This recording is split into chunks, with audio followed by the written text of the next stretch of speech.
Okay. So, from motive to empathy to transparency. Yeah. So what is transparency in terms of communication? Right. Because obviously transparency, usually we're thinking about it like a window or something, right? Mm-hmm. You can see through it. Well, it's not really all that different for communication. Mm-hmm. If you're communicating something or something is being communicated to you, can you see through it? That's good. Okay, can you see all the way through this communication to understand every level of it? Okay, the motive of it, the empathy of it, of course, the message of it, what it's actually trying to convey and help you understand. The information, right. Are you able to see all these things? That's really what transparency is. I like to define transparency in communication as communicating as much as you can, not as little as you have to.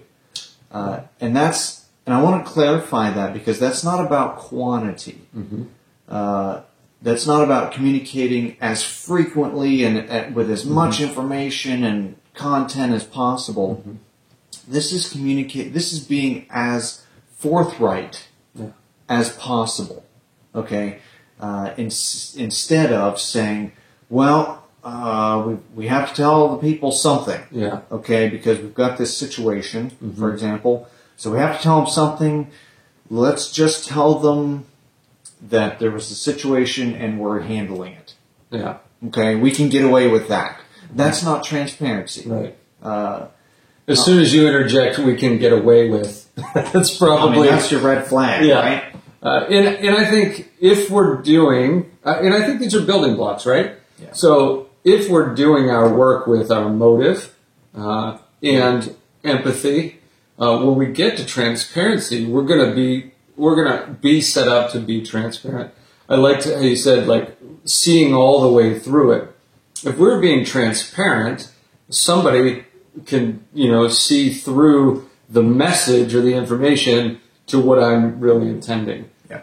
And, I think so often we're trying to sift through all this stuff in order to try to get at what does this, not only what was their motive, but how do I use this information for myself? Like, is it even important? Like, this gives me nothing. It actually casts shadows on people's motives. Yep, absolutely. So the less transparent. And I like what the differentiation you made about quantity. It's not about quantity. It's about giving every aspect of that situation in terms of, so they can understand best. Absolutely. So why is transparency actually important, though? I mean, you might understand what it is and what it looks like, and we can say, like, yeah, transparency is good, we need to do this, but why? And I think an important part of that goes back to motive, as you mentioned. So think about this, and we'll talk about some literal transparency again. If you guys like any of the kinds of movies that I like to watch, you've seen movies where people are sat in an interrogation room, okay, and you've got the one-way window where all the special agents and stuff stand back there, right, and they watch the other person being interrogated, right? Well, you can't see through that window from the interrogation room back. It's not transparent in that direction.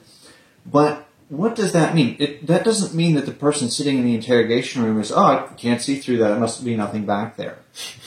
That's not what happens. Yeah. That's not what happens. They simply make up an answer to what they believe is back there, okay? Right. And the reason transparency and communication is so important is because this is what happens when our communication is not transparent. Right. They don't believe that nothing is there.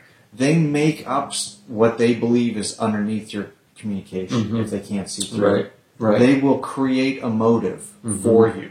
Yeah. Okay, and that means that your communication is not going to have the effect that you originally intended. Yeah, and so many organizations are struggling with, why don't our employees trust us? Right.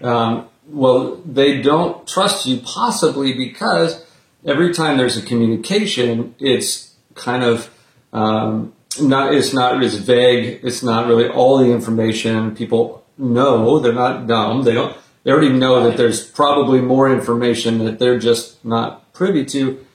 And that breaks down trust in an organization between employees and leaders. And if you're going to be a good leader, transparency in your communication is crucial. Yep, absolutely crucial.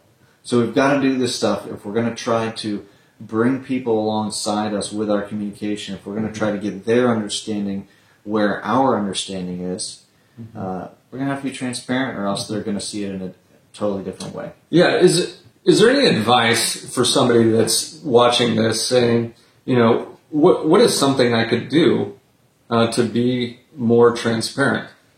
Is it just if you're taking something like written communication, is there something specific somebody can do to just put into practice? Is it just making sure that all of the information is there? Yeah.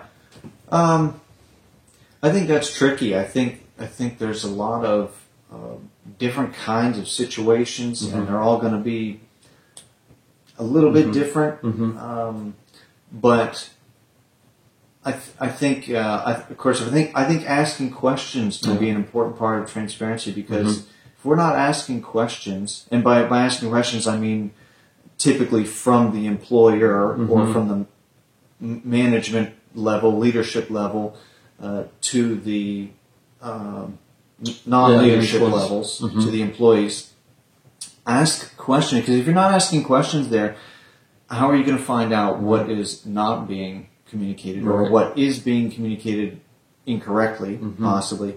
So you've got to actually ask them, and then consider communicating to them.